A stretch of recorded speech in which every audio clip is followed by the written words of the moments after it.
have the ball. And here we are live on Moohead Radio. Joining me on the panel is part-time Tony the Calf, who's watching his Vikings battling it out to the bitter end. So he'll let us know what happens in that football game.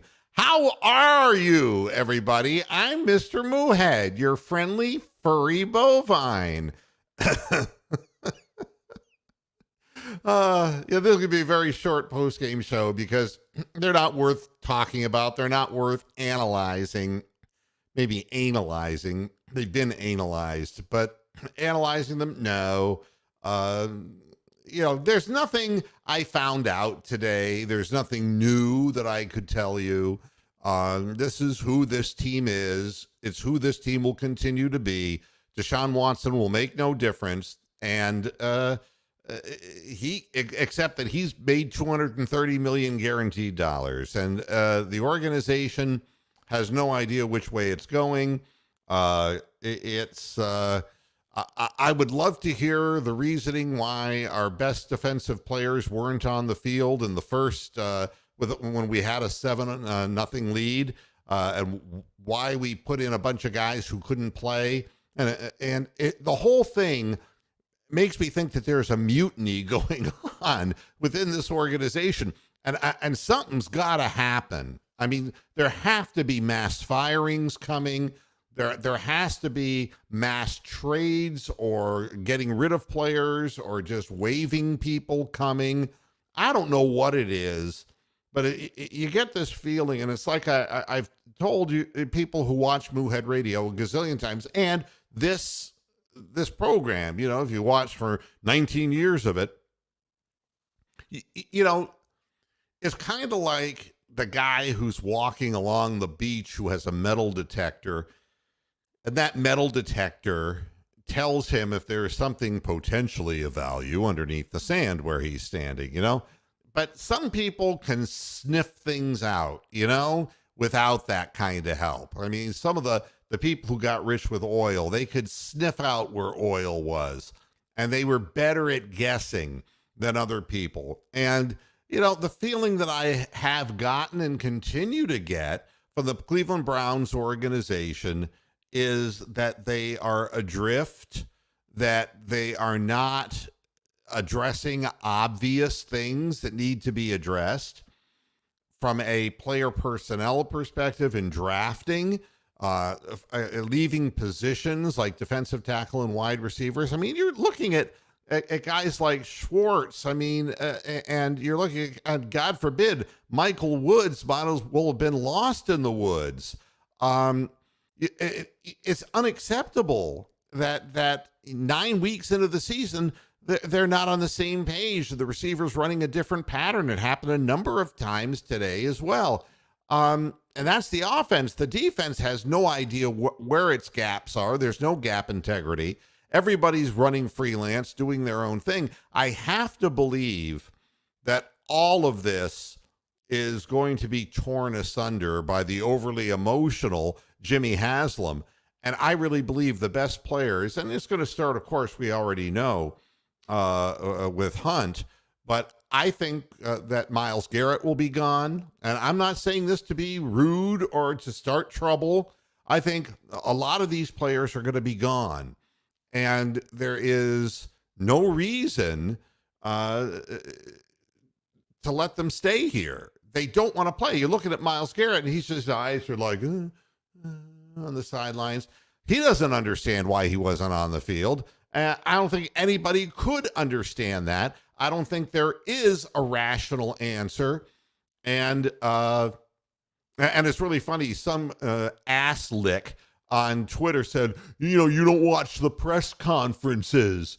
We were trying to plug up the middle, and, the defensive tackles didn't do their job. And it's like, nobody did their job. The secondary didn't defend. The defensive line had no gap integrity. There was no pass rush on Tua. Nothing. I mean, you can't have practiced that and healed up. You can't be serious. There is something horribly amiss.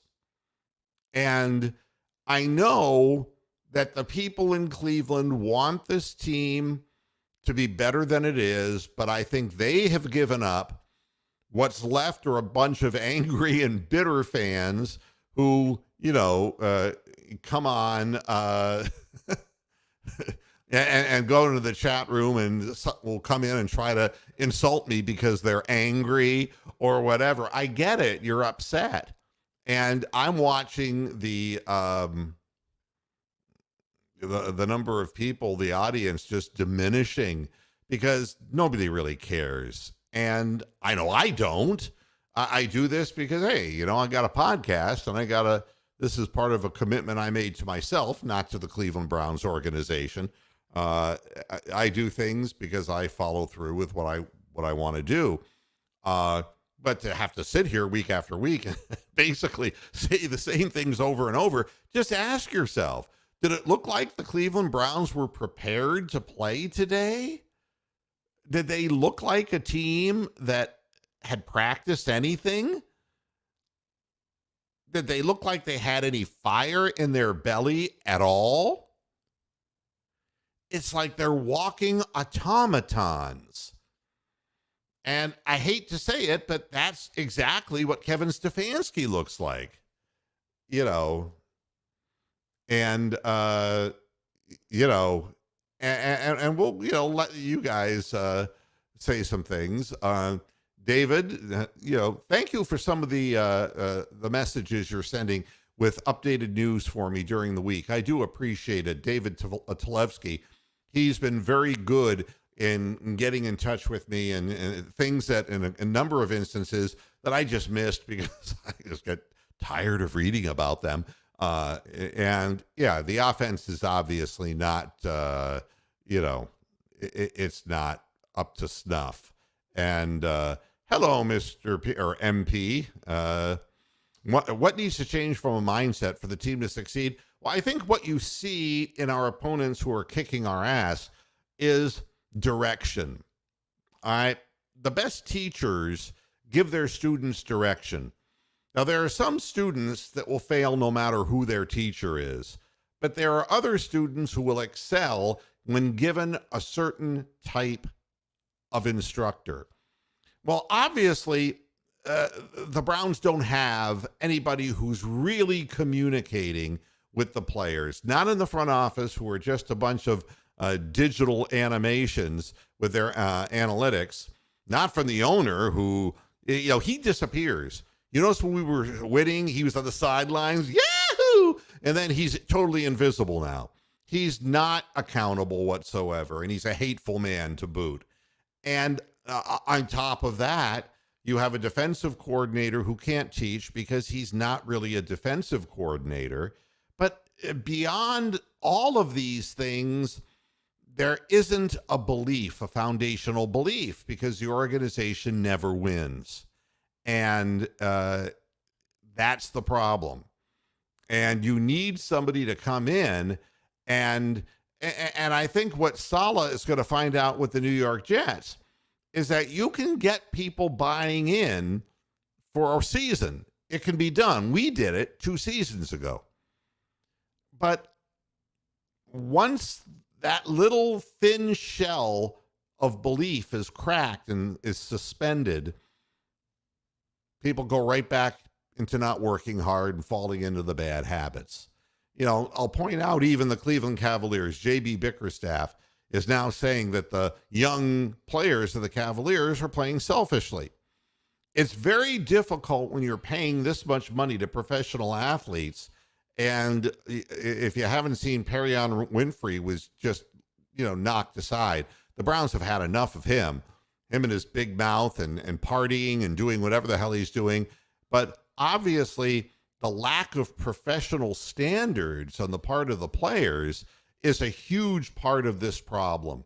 And even the best instructor in the world from a head coach and defensive coordinator position would probably recommend getting rid of a lot of these people because they're not serious. They're not motivatable, if that's a word. So I think the mindset starts with who you draft. And when you draft a troubled case like Perion Winfrey, then what you're going to get is a trouble case in the NFL. And when you start drafting Ohio State guys who are cornerbacks, and suddenly putting them up against honest to God receivers instead of the jackasses who Purdue can. Holy fuck. Oh, here's Tony jumping in. What is it, Tony? So the Vikings got the ball all the way down to the Bills' 1 yard line, 4th and goal, threw a screen pass to Dalvin Cook. It was before he got into the end zone, he dropped the ball. They ruled it incomplete, but there was offsides. So they got the ball back, 4th and like a fucking half a yard. And Cousins was stopped short of the fucking goal line. His shoulder is down before the ball crosses the goal line. No touchdown, Bills win. Yeah, I'm sorry to hear it, but I mean, it really, it's very hard. And this is funny that we're talking about this. It's really hard when you're a team that has this type of thing happen to them. How do you pick the spirits of the players up? And you have one good year where things go your way, and then all of a sudden, Baker Mayfield got hurt, and the whole thing went to hell in a handbasket. And this year, it went completely into the handbasket. And this is the comfort zone of the organization. So, it's really a hard thing to unravel without being inside the complex and seeing. What I see from the outside are a bunch of disinterested people who are collecting a paycheck, who are not serious about what they're doing, and a head coach and a defensive coordinator who have tried everything they know, and it just isn't enough. And you need an experienced hand, and no experienced person who respects themselves will come into this organization. And this has been the problem of why we hire and take chances on the Stefanskis, the Chudzinskis, and all the way back to the Chris Palmers, and why we would bring Davis in as the head coach, from college football, and why we would, it goes on and on and on, and why we would get Romeo Crennel twice. It's crazy. And, I don't know. Realistically, I'm trying to keep up with the chat room. Let's see what Daniel has to say. What do you believe is a Mendoza line? 200. Yeah. He went 2 out of 10 games. He's right there, baby.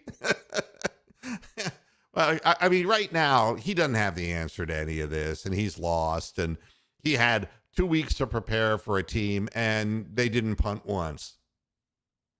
And we didn't score points, and we didn't have a game plan. We didn't block. We didn't run. We didn't do anything.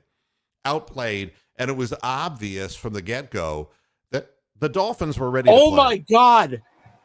What? So the Bills have the ball, first and fucking 10 from their own half-inch yard line. Josh Allen goes to sneak it to get a couple yards, fumbles the ball. Vikings recover for the touchdown. You've got to be kidding. Well, that's good. I'm happy Buffalo lost. Kidding you. And that's great. They'll be angrier when they play us next week. That's great. Oh, my God. Wow. Well, you're a happy calf. Hey. Hey, that's the way it works, And for Buffalo fans, fear not. Your next game is an easy W.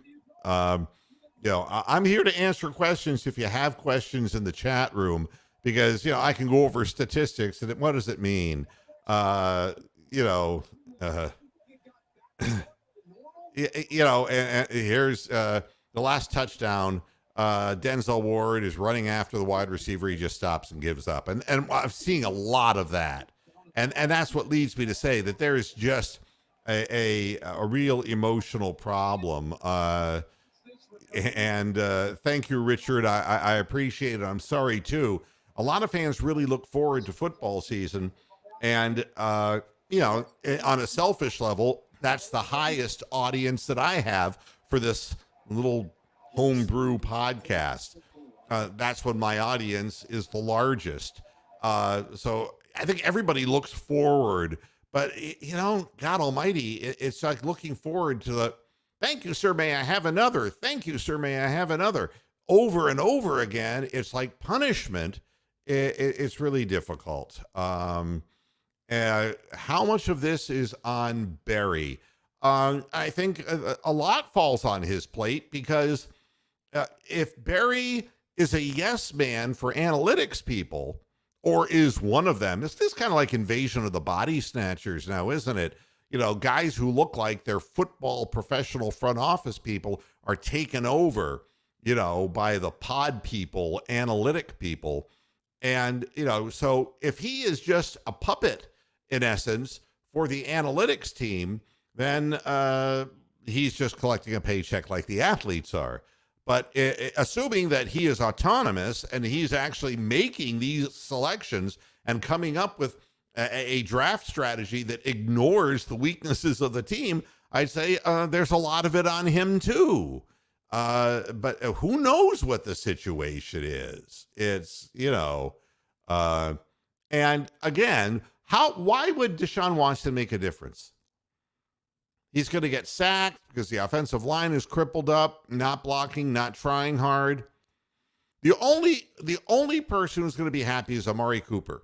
He's going to be the only one happy because he's got somebody who he can have some kind of chemistry with, because it's obvious that Jacoby Brissett starts out the first quarter with the scripted plays doing well, and then the rest of the game, it kind of goes south from there.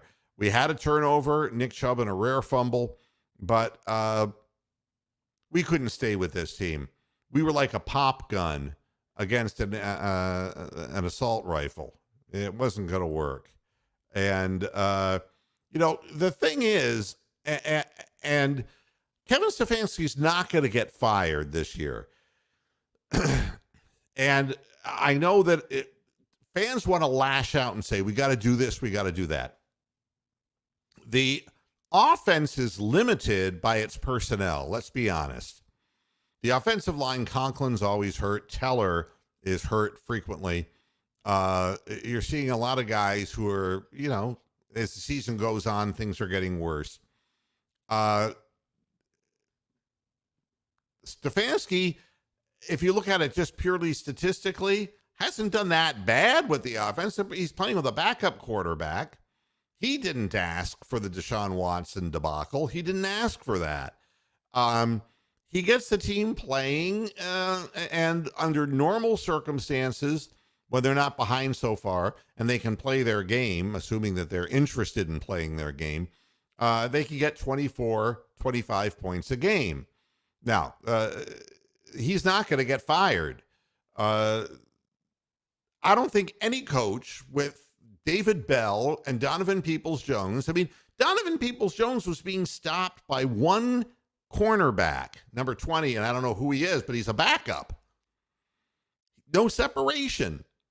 He has to go up and try to fight for the ball, and then you look at the Dolphins receivers, they're wide open, and the ball's just waiting for them. We don't have speed. We don't have the right mix on offense, and Deshaun Watson's not going to make a difference. So firing Stefanski is the last thing on my mind. The defense is the first thing on my mind. And by the way, what Ford proved today is that you can actually get a kickoff return and get some yardage from it if you see the field and you actually run it top speed. And the other bozos we put back there, it's ridiculous. David Bell should be playing every goddamn snap, and Schwartz shouldn't be in the game at all. Harrison Bryant, another bust pick, and guy who in college he could do this and he could do that. But look, I got off track. But I mean, if you're looking at guys like Newsome and Denzel Ward, and they're covering people from shit teams like Purdue and Indiana. You saw what Ohio State did to Indiana. Do you think that they can stay with anybody? Do you think they've got anybody in their defensive backfield?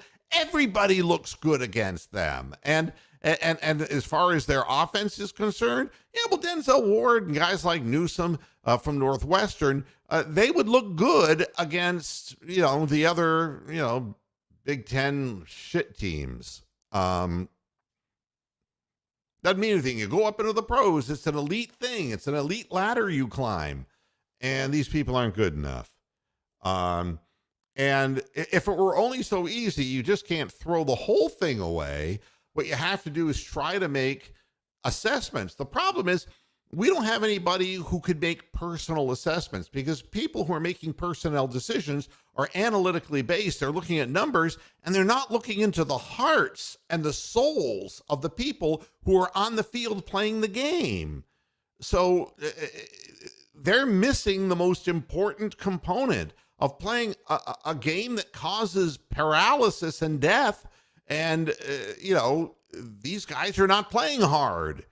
It's just that simple. And it's just ridiculous. And, and it's funny, lacking leadership is a huge problem in a league where the players go out and party and do whatever the hell they want to do. And make no mistake about it, the Cleveland Cavaliers, when they went out to Los Angeles, partied their asses off, and they came out with weak legs. They weren't ready to play. It's really hard. Guys like Bill Belichick, you see, the players know that Bill Belichick is not going to get fired. They know that. So that they'll buckle down and do what they're told to do. Even if they're not the most talented, they at least are doing the techniques that emulate winning football. What's up, Tony? So the game wasn't over. There was 40 seconds left. 30-27 Vikings. The Bills now have the ball on the Vikings 25-yard line to tie it to go to overtime.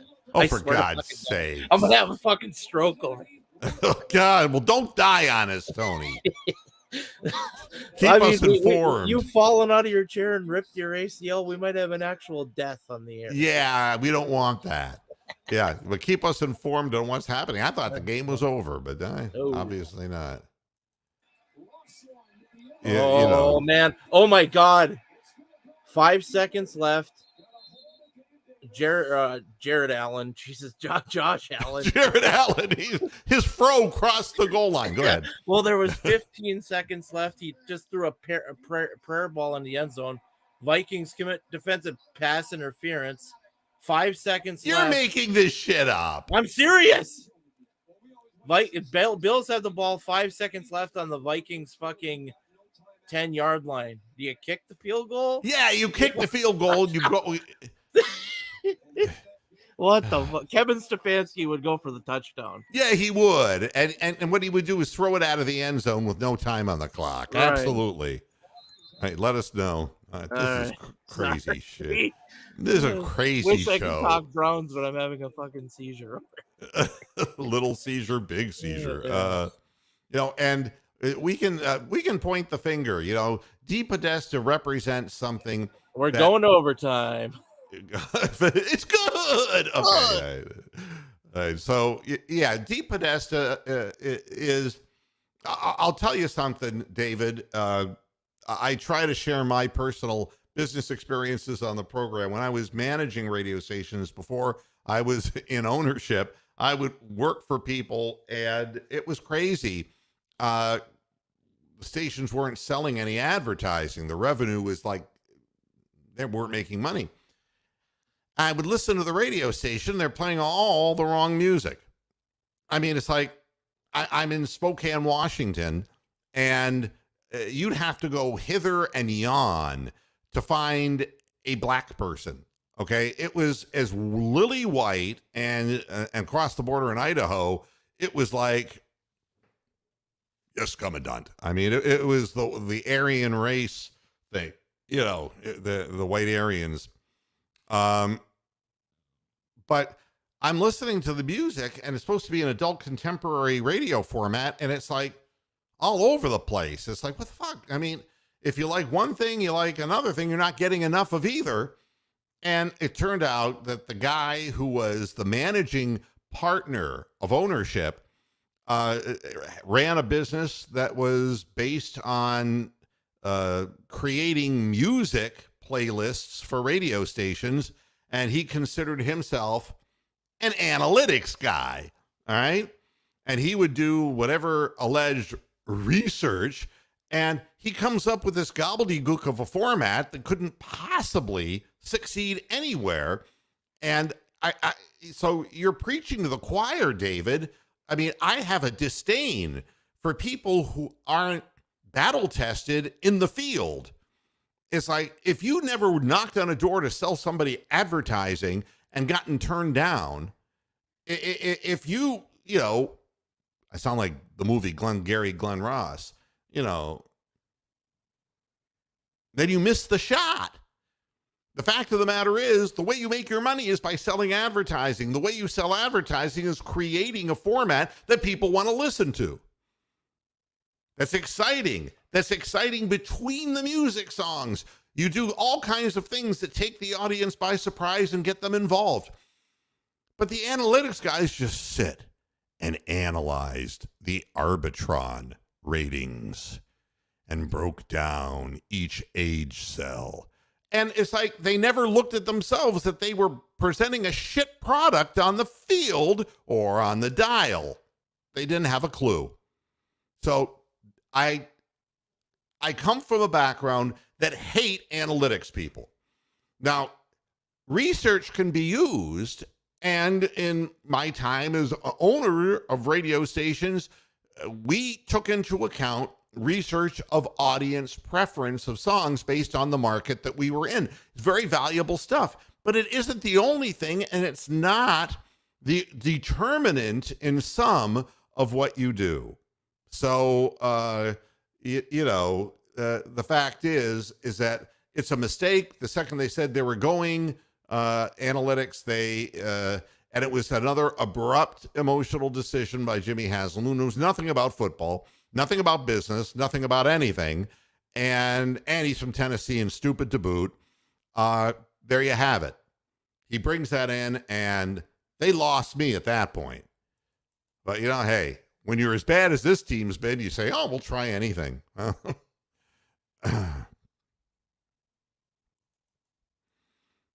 And and Rick, yeah, I think if you were just passing the eye test, all right, and you looked, what's wrong with the Browns, it'll be a big laundry list. But the defense would be the thing, because they're leaking from every imaginable place. They're committing penalties. They're lining up off sides. They have no gap integrity because they're not minding where they are on the field. Instead, they're trying to do solo things that are leaving big gaps open. So they can't stop the run. They can't stop the pass. So, yeah, the lack of defense right off the bat. But it's more than just, the analytics people will look at points. And it's like, I don't look at it like that. When a team just doesn't have takeaways year after year after year, it's for a lack of aggression. It has nothing to do, they're not playing hard enough. They're not hurling themselves into the people who are carrying the ball. They're not in the right place on the field. They're not confusing quarterbacks by playing tricks with their eyes. They're not doing all of the strategic things that good defenses do. So, yeah, the defense is the first thing, but they don't do anything good. And so we've tried the 3-4, we've tried the 4-3, we've tried, but the fact is, if people are not going to stay in their gaps where they are instructed to go, then the inmates are running the asylum. And I think that's what's happening. And even Double P is saying the Bills-Vikings game is crazy. And here comes Bronk. Hiya, Bronk. How are you? Not too bad. I only just got done watching the game. I was watching it because I started like an hour into it and then watched it on Game Pass and fast-forwarded through all the adverts. So I have watched the whole game, but just in 2 hours instead of 3 hours. But yeah, you gotta tip your hat. Miami's gotta be the best team we've played all year. Absolutely. now. I mean, the thing is with football, I mean, it's, all of a sudden Tom Brady's having a resurgence, right? Yeah. Because he saw the Browns game coming up. That makes anybody's eyes very big. Hey, little TY, how you doing? Yeah, Garrett, didn't play the first defensive, for Miami's first it was offensive a hot possession. day. I mean, we always suck in hot weather, and I'm tired of saying it, but we always suck. It's a in hot weather. conditioning problem. Conditioning problem. We were like, it looked like watching an Ohio State game versus some sorry MAC conference, Central Michigan or something. That's how badly the disparity between the two teams was today. And God bless Jacoby Brissett. He did try, and he got hurt. He got smashed into a few times, and late hit and stuff. But Deshaun Watson wouldn't have made much of that game either. It was the defense could not string more than 2 good plays in a row, ever throughout the whole game. They would have 2 good plays, maybe, and then the third play would be Waddle, 15-yard first down. Yeah. And David, he's saying that Brissett is saying that in his presser we got ass raped. Yeah, basically, yeah. But here's the thing: is that when you're not flying around the field and you come out with the regimented Kevin Stefanski robotic, this has been drilled into me. Joe Woods, whatever they're telling these players, you're not going to get turnovers. You're not going to put any fear into the hearts of your opponents. No. The reason they got their asses kicked, and it's fine to say that because that's what they've accepted. And Jacoby Brissett has accepted this. The team has accepted this. And so it's acceptable to play that way. And there's no more, we got to get better, we got to do better, we got to be better. It's we aren't good. We are shit, yes. Yeah, and that's what happens next in all of this. And it's really a sad thing. But that's...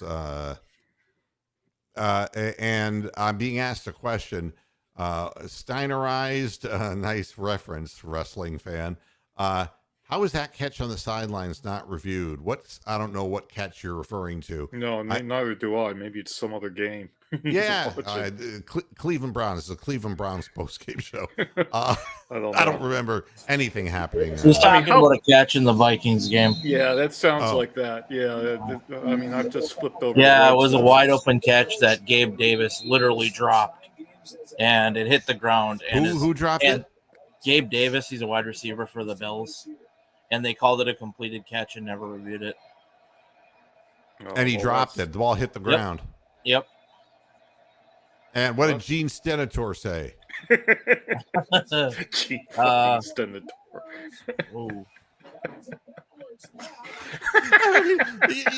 The thing that's so funny about it is you notice that Taven Bryan is like, what did I do? They threw a flag. What did I do?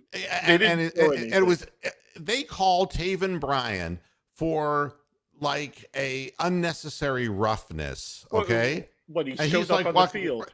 And they didn't go, Gene's territory, let's go to Gene. Gene, they don't have no replays. Like, we're moving on to the next play.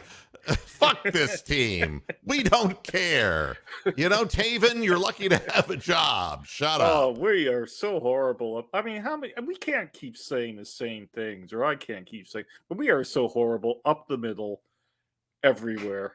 I mean, we can't stop. We couldn't stop nothing. Yeah. Ugh. Now look at this. Stefanski says, thanks Double P for this. A lot of times is simple stuff, the run defense, getting off blocks and tackling. Browns had done that in previous 2 games. We got to look at the plan as far as stopping the run. I mean, we got to put our finger in this hole. We got to put our finger in that hole. I mean, we're springing leaks all over. I'll tell you what it is on that. I mean, they figured out that you have to block Taki. You put a hat on Taki, then the whole run game breaks down because he's busy trying to fight off his block, and there's this gigantic hole that Armand Smith or whatever their running back is can run 9 yards through every single time. Here's a guy I love, Larry Hughes. Been in the radio biz for 47 years. Tell us what 47 you've done, Larry. I'm curious what positions, or more horrifyingly, what positions you were put in over 47 years in the radio industry. I'm with you. I started when I was 16. I'm 65 now. That's 49 years. Wow. But I haven't been, and the podcast, I was out of the radio business in 2000. So realistically, it wasn't as long for me. But you must be a glutton for punishment if you've been in the biz for 47 years, because I can tell you what's happened in the last 15, 20 years to radio. It kind of reminds me, and Bronk will appreciate this, of the technology of radio is like the gerbil on a treadmill. You ready? Yep. You ready for this, Bronk? Go for it.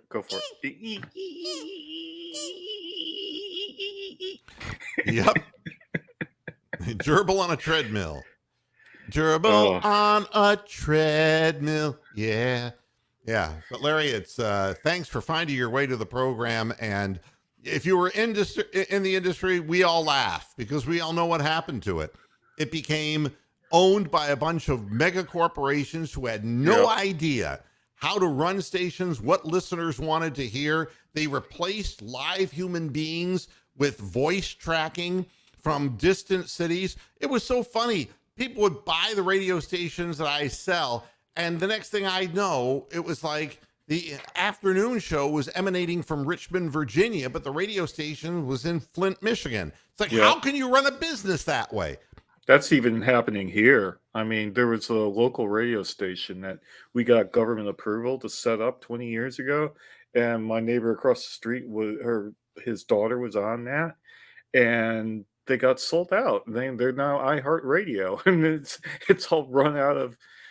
Yeah, they run local ads for the area, but it's all run out 100 miles away now. It's amazing. It's even happened here.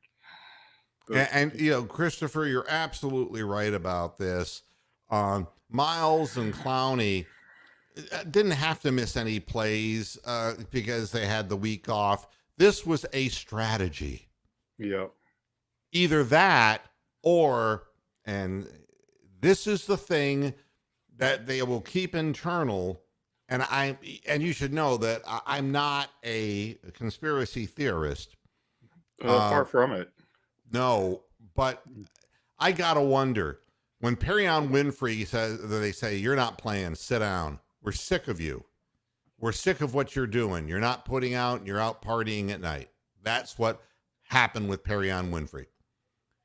And Miles and Clowney are not on the field for the first drive of the game. That sounds like punishment to me. Yeah. Or and they were unfit. Myles Garrett, no, because they were on the field the second possession. Okay. Myles Garrett, what does he care? No. I mean, he's finished for the season. He doesn't care one way or the other. He's getting paid, and he'll get paid bigger money than Cleveland to go someplace else. He's like, fuck it, then go ahead. That's why they're probably all out partying and doing whatever they're doing. They're not focused on football. Take my word for this. And the reason they're not focused is because nobody is focusing their minds into the positive aspects of what the positive part of football is, like getting brain damage and dying, or being Steve Gleason out of existence. All right. Wow. Yeah. But you got to get people fired up and enthused about what they're doing professionally. And if you don't do it, and it's a lost art because companies own so much now that they don't even know the people who work for them. Correct. And it's a sad state of affairs. But I believe that it was something that was probably kept in house, and that if people know the truth, that the guy who drove flipped the car a number of times and was probably out partying with Perrion Winfrey. Perrion Winfrey got the worst of it because he's a rookie who couldn't help the team anyway because he's got a shit attitude and he's dumb. And, but they had to, if they were going to diss him completely, they had to at least do something to make, a statement about, they weren't pleased with these two men, and they didn't let him play in the first series, and which promptly gave up 7 points. So, brilliant, eh? It really was watching a Ohio State versus MAC team out there today. It was. I started clapping for Miami because they were playing well, and They were meshing. They were playing well, seasoned, practiced, and confident. All right. Yeah, they looked like I said, the best team we've seen all year. And it's interesting, the interior pass rush. Jim Giles, nice to see you. No interior pass rush, but this has been the case all season. But there was no effort. There was no gap integrity. No. There were holes large enough for me to run through them. It was bad. Yeah, we got this Dion Jones or Homer Jones or whatever his name is. Yeah. Did he show up at all today? I don't know. Things could only get better. And then when we would make a good play, like if Denzel Ward would actually knock a pass away or something, then they had to get up and celebrate it. Fourth and goal for the Vikings. Vikings get a field goal, 33-30, 3:42 left in overtime. How's it going to end, Tony? Call it now. This screams tie to me. I have a feeling this is going to be a tie, and it's going to be like kissing your sister. No. Minnesota sports. We're just like Cleveland. Josh Allen's going to throw like some 60-yard bomb to Stephon Diggs. It's going to be Diggs because he was in Minnesota, so it has to be Diggs. No, you just won. You just won, Tony the Calf. You just won the game. No, Bronk. We kicked the field goal. The Bills get a shot at the ball. No, this is an overtime. Toss, so the Bills you don't score a touchdown, it's not over. Oh, it's not over. I thought. Yeah, whoever wins the toss, if you score a touchdown, it's over. Fair enough. All right, I was just got done watching the Browns game, but yeah, I saw the Vikings get the ball on like the 1 yard line, and then they got stuffed on 3 plays. Yeah, I really don't think, Christopher, where was the pass rush is the question. I think where was the interior line when they were handing the ball off and guys had 3-yard holes that they were running through consistently, play after play after play. The pass rush, poor running backs that Miami have. I mean, imagine if they had Nick Chubb. Chubb would have had 300 yards against us if they had somebody of that sort of quality. Tua is afraid of running. He's not going to run the ball now. No, he ain't going to run ever again. So the whole thing is the ball's getting out of his hands quick. Yeah. And he's got a lot of speed at the wide receiver position. And the pass rush wasn't really going to be the issue. The issue was, could you get him moving in another direction across his body to take advantage? Everything that he was able to roll a little bit to the left or step up in the pocket because the defensive line is just really bad. The interior defensive line is just of poor quality because we didn't address it in the offseason. So, that's what you get. Taven Bryan. What can you do, man? Togi-eyed Taven Bryan.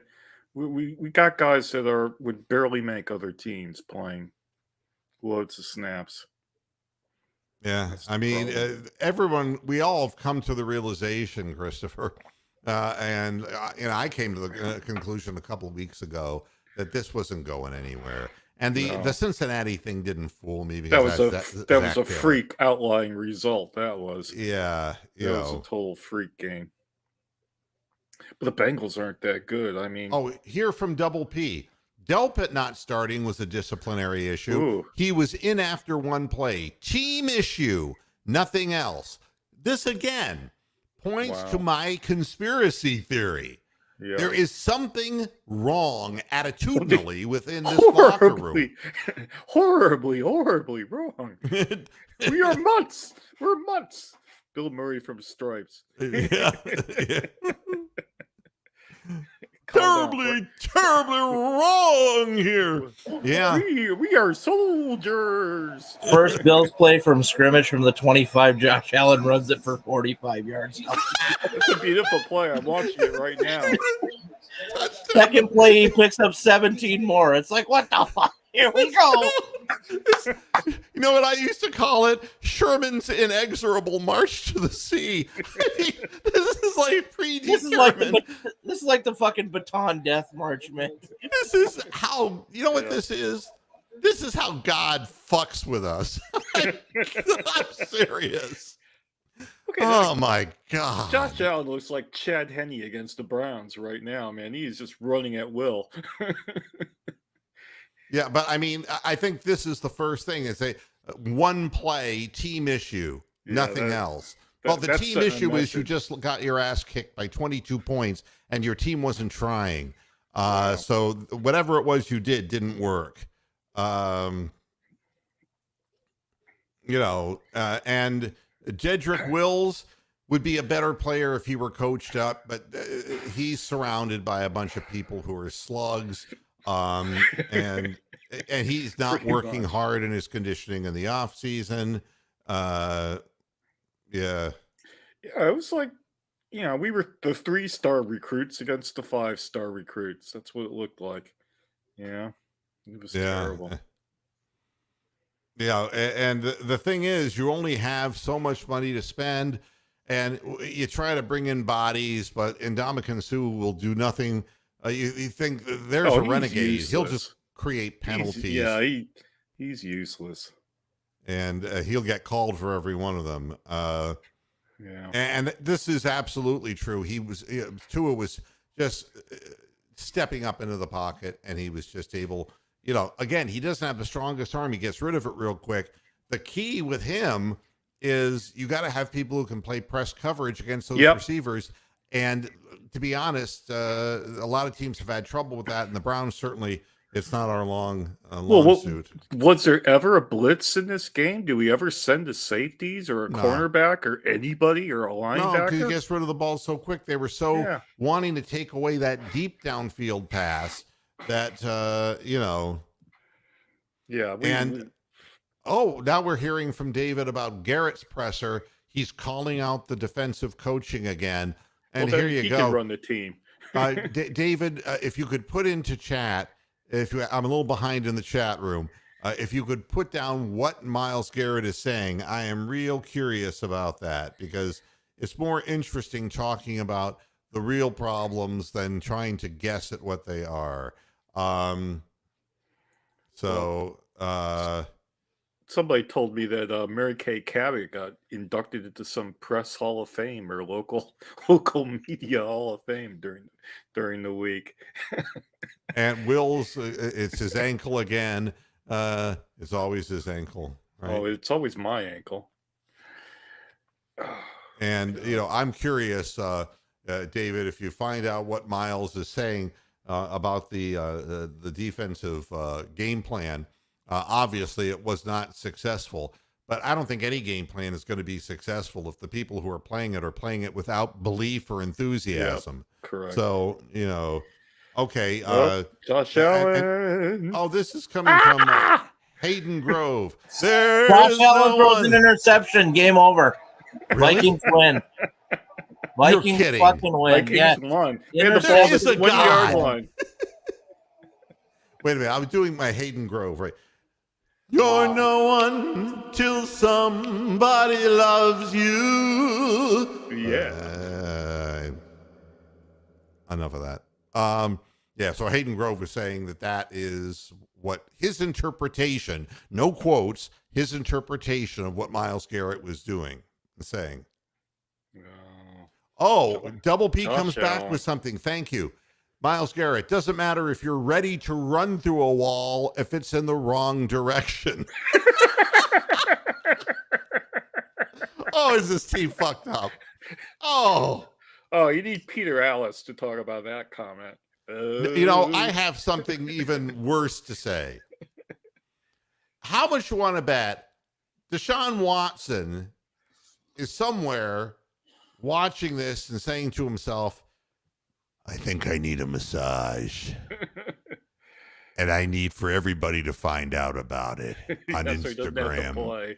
They don't want to play. Would you? No. I don't want to watch this game in real time. And Double P follows it up. Good posting, Double P. I appreciate the help. He's still hopeful for the season. But says if they want a chance, we have to win the next 2 games. Keep pushing your expectations forward and lose every fucking week. Oh my God. Josh Allen. Yeah. He's not happy. He threw his helmet down. Josh Allen had it all, and I don't know. I thought for sure they'd come back, but they'll they're be going to back be in the angry. winning They're going to track be next week. Oh yeah. Oh God, yes. Licking their chops. They'll put up 70 next week. Oh, here we go. Another one. Myles Garrett. I guess the motions and a lot of the movements they were doing in real time just sort of have a different pace than we were.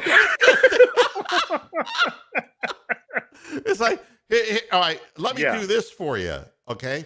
Let's see if I can get this done. This could be really kind of funny. All right. We'll cut that out.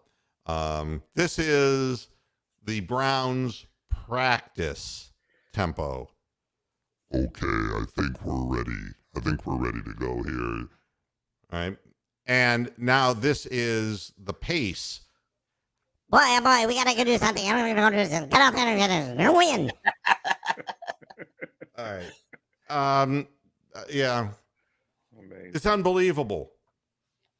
A lot of the movements. Whoa! What movements? I mean, what are we talking about? Somebody make this go away forever. Oh, God. Oh, they were all kung fu fighting out there. Yeah, chemistry. We got to stop the run, and we didn't do that enough. You didn't do it at all. There was not a play that happened. Whoa! How many tackles for loss did we have? 1, maybe, the whole game? Because it would be followed up by a 15-yard completion. 15-yard so pass, what does it matter? Yeah, Cherbourg or whatever, some village in France would catch a ball 20 yards downfield. And then there's the great quote. This is on the whole team. The guys have got to get better. Wow. Like no personal responsibility for any of this. Hey, Mark A. Lewis Jr., I'm doing well. How are you doing? Yeah, we've been waiting for help for how long? I feel worse than the skipper in Gilligan. I felt like I'm on this deserted island, and I have the ruins of the minnow surrounding me. Yeah, take it easy, Christopher. Thank you for stopping by. I'm going to get off the air too here because Cavaliers game. Yeah, I got a Cavs game coming up in an hour that I want to watch, and I got to clean up everything here and make sure that everything is posted for afterwards. So everybody, you know where I'm coming from, and I think you're hearing it from the players. There's just dissension galore. Over. Now, let's hope that the Cleveland Cavaliers in a home game, and I was going to ask, that this is the problem that I was going to ask. This is over then. Oh, no. So Donovan Mitchell and Jared Allen are both out. Mitchell with an ankle. Allen, I don't know whether he was an ankle as well. So we have no chance of winning that game. So it's going to be a real cold night in Cleveland. Well, you play the Timberwolves, and let's just say things aren't peachy keen here in Minneapolis. Yeah, but I mean, us without 30 points from Donovan Mitchell and our interior defense, and we're starting Love and Lamar Stevens. The only thing that can happen is the unlikely sighting of Karis LeVert scoring 40 points, which has been known to happen, but he's going to have the ball a lot this game. The other night we had a play where the fucking point guard literally forgot to check in from the bench, which was one more person. Yeah, and then there's and I'll do this now from one perspective that we haven't heard from. Bruce Drennan. Right? Oh, I love you, Cleveland. I love you, Cleveland, but I'm sick of this shit. Oh, thanks everybody for tuning in. It's always fun doing this, even though it's just like It's not fun. doing the same show over and over. It's like fucking Groundhog Day. We'll be back again tomorrow, as if today isn't enough for you, on Moohead Radio at 6 p.m. Eastern Standard Time to try to make sense of all this. Until then, hasta la vista, Pastor Heads. Good night. Boo. Bye. Boo.